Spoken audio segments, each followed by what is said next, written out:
Best Irish music on irishradio.org with Jerry Byrne.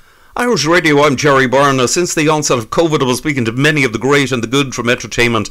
Now, my next guest is a gentleman who's an entertainer, a singer, a songwriter, an actor, a comedian, a radio presenter, a TV presenter, and much more. So no end to this man's talents. I'm delighted to say hello to the one and only Gary Gamble. How are you doing, Gary? Not too bad, Jerry. Thanks so much for having me on. Yeah, jack of all trades, as you would say. No, well done. Listen, well done on all you've been doing. You've been involved for quite a while in doing all sorts of stuff to do with entertainment. But tell me this: how did you get into it in the first place? It's a few years ago now. Yeah, back in 2000, back in the millennium, my dad used to sing in a two-piece, and I would share the stage with him a few times if the other guy couldn't make it, that was working with him at the time. And just from there, basically, I had a love for the stage and for singing and acting and telling jokes and carrying on. And it just developed from there. I had my own bands, and then the Daniel O'Donnell impersonations, and just was always involved, loved to be involved in, the production side as well as being on the stage and, organising events and concerts and just everything that goes with it. So I just knew I had a love for it, Indeed, it's gone an absolute storm. One thing about it is your Daniel O'Donnell, as it's called, Daniel O'Double, is a double. It really is. I mean, it's gone down absolutely astounding.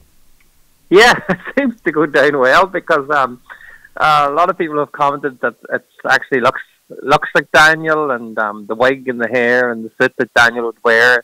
Obviously I haven't been performing as Daniel now almost a year and a half, so strange times with pandemic, but no, Daniel loves the impersonation himself, and he says to me, "Cheers, do you know this, Gary? You're more like Daniel than I am."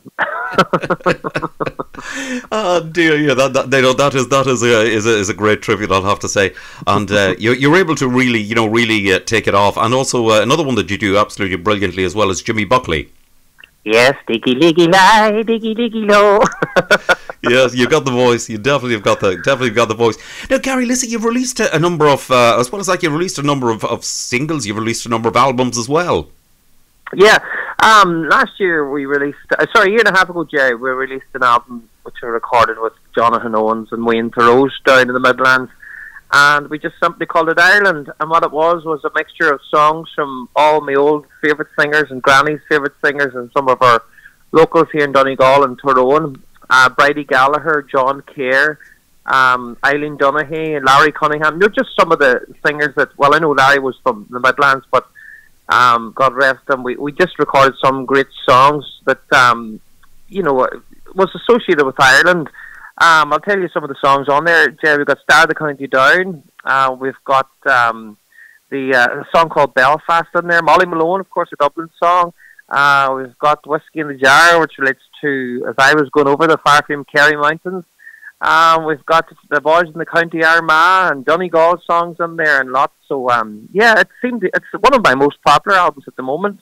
And then just a few months ago, I released an album called Scotland, which is 15 songs, just all Scottish songs that we would have heard being on the road, over there in Scotland for many years at parties and sing songs after gigs, and maybe requests that were given to us on the stage. And I'll tell you, there's some great tongue twisters of Scottish songs in in that album. So yeah, it was great. And at the moment, myself and another Donegal lass, Elaine Boyle, are recording a new album at the moment. So we have a new single coming out in a few weeks' time, Jerry. So looking forward to getting that to you as well. Oh, that's excellent. That is excellent. Well done. You've managed to negotiate to be able to record something despite all the difficulties of the lockdowns and everything else. Yeah. Well, obviously we're recording our vocals at home, and that's all you can do. You can send it to the studio digitally now, and you can get it sent to anywhere around the world, and they can mix it for you. So good times there, I suppose. Indeed.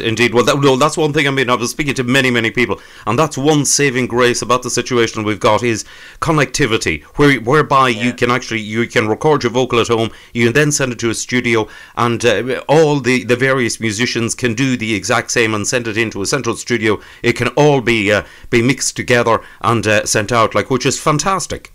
Yeah, it's great for everybody in the music industry that we can still do a little bit of work, from home, and create some music for the people at home, and lift lift the positivity during these crazy times. Indeed it is, and I think that's one of the things as well, with music, and even for people staying connected. People are actually literally able to stay connected, through all the various streaming formats, through social media, through, for example, Zoom and all the rest of it.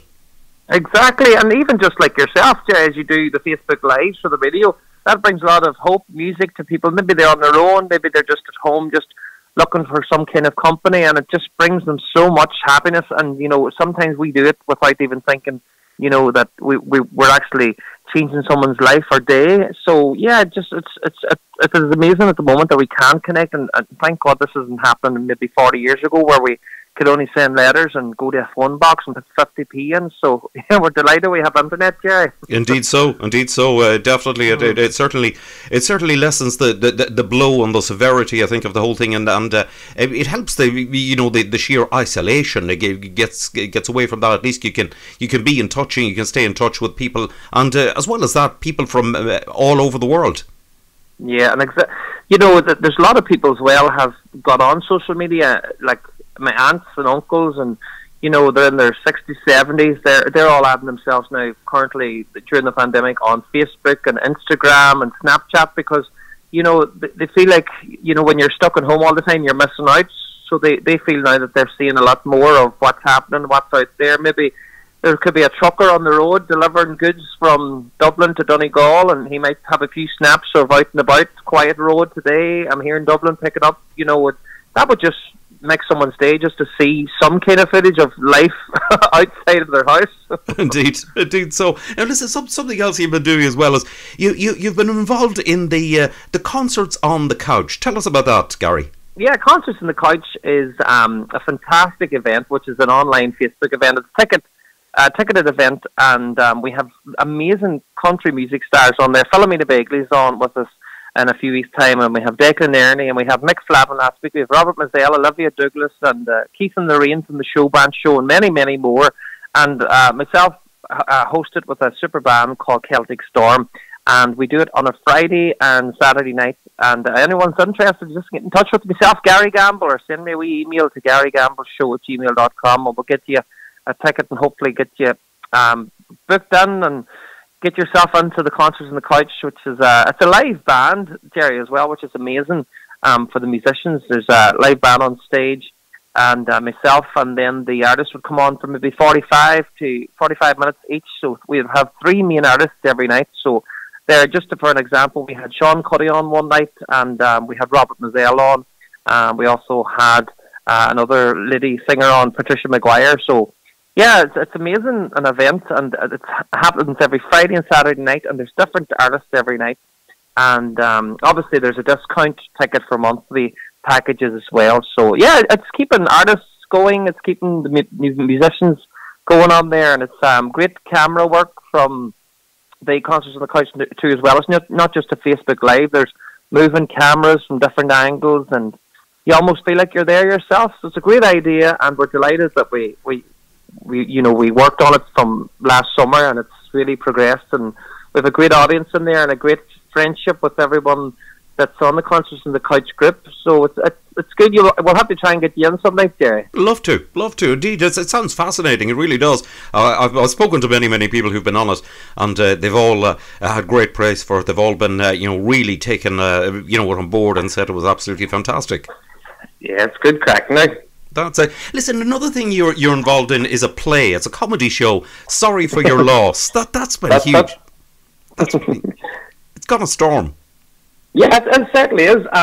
It's unbelievable how the show actually took off. It's a show that I wrote about 1.5 years ago, Jerry, and we have a cast of actors, and basically I was always into comedy and writing things. I've done lots of pantomimes and acting, and then I said to myself, I'd love to write a show. So we wrote a comedy show called Sorry for Your Loss, and basically it's about 3 sisters. I play 2 of the sisters, and I'll have another friend, Sinead, she plays another sister, and I play a sister called Barbara and Magella. So it's like the 3 ugly sisters. Right. And we have an uncle in Australia who passes away, and this undertaker, well, Barbara calls him an under-detector, comes to the door and says, your uncle has passed away and you have to bury him here. Or you don't have to bury him here, you have to wake him in the house. He says, no, he says, we want nothing to do with him. We don't want no wakes or deaths in this house. You can take him somewhere else. He says, but madam, if you wake this man, you'll have an inheritance. So she says, oh, bring him in, surely to God. But they also own a bit of a B&B, Airbnb, and they have to hide the body and the coffin from, the guests that are coming in to stay in the B&B. So basically, it stems from there, and it's just it's madness from start to finish. It just goes crazy. So it does. That's it sounds fascinating, I'll have to say. And I believe you've actually got plans to visit London with it. Yeah, we're coming to the Beck Theatre. Looking forward to coming to the Beck Theatre in London as well. I must actually get you the date. I know we're in London at Hayes, and then we're also in St Anne's as well. And those dates for you, by the way, Jerry, are that Friday the 12th of November this year, we're going to be at Beck Theatre in Hayes in London, and then on Saturday the 13th we're going to be at St Anne's in Birmingham, and all going well, on Sunday the 14th we hope to be in Manchester as well. So we'll let your listeners know before that. Excellent stuff. And fingers crossed it all happens, because I know you've already had to change it a couple of times. Yeah, we had to reschedule the dates. Obviously we were supposed to be in London and Glasgow and Aberdeen and everywhere last year, but obviously we couldn't get because of the pandemic, so we had to reschedule the event. And we've rescheduled them to November. Anyone who's bought tickets also know, because the theatre have been in contact and told them that they can retain their tickets for future shows, which is a good thing as well. So yeah, I think it's over half full at the moment in London, Jerry, which is amazing for us. We have of all the shows we have done before the pre-pandemic, I'm saying, we sold out every show, which was absolutely amazing in Ireland and Northern Ireland. So that's why we've progressed to move to the UK now and test the theatres over there in London and bring the show. It's an Irish show, and it's based on a family from Donegal, sisters, and one doesn't chat to the other. And then there's a nosy neighbour, and then there's a nosy post office mistress, and then she's carrying the news to everybody, and it's just a whole calamity, as he says. But they bring the corpse out of the coffin and everything, and it's just crazy. So it is. sounds good. But I must say, you're certainly keeping yourself busy with between the cots of the couch, and then I believe last summer as well you were involved in some drive-in shows as well in Ireland and also Scotland. Yeah, the drive-ins are amazing. It was a fantastic idea. As you know, there was lots of drive-ins for pop shows and rock shows and different festivals, but we done a country version, and the cars were 8 meters apart, and you could sit at the front of your car, maybe in a chair if it was great weather, or if it wasn't, you could sit inside your car and the speakers are loud enough, or you can get it maybe on the radio. So yeah, it was real great tour. The last drive-in we done there was with Philomena Bagley and myself, and I think it was a few others. Owen Mack, I'm not too sure we Owen. I do, yes. And Joe Moore was on, and yeah, it was absolutely amazing. And the crowds that came to the drive-ins was super. It was well supported, well organised, well run, and we're also going to be announcing another drive-in just on Saturday, Jerry. We're looking forward to that. We're going to be going over once again to I think it's England and Scotland, and I'll just tell you at the minute who we have on board for our drive-ins. It's Celtic Storm, which are a super band, and we've also got the young Barry Kerwin, we've got Mick Flavin, and we've got Stephen Smith, and the Celtic Storm band and myself. So looking forward to that. Indeed, that sounds good. Gary, listen, it's been lovely to chat to you, and well done on everything you've done and are doing, indeed. And it's been lovely to talk to you. And listen, I'll catch up with you again, and needless to say, I'll be in touch with you before fingers crossed the live shows go ahead in London in November. 100%, and sure, we'll keep everyone posted that tunes into you, Jerry. And thanks for everything that you do.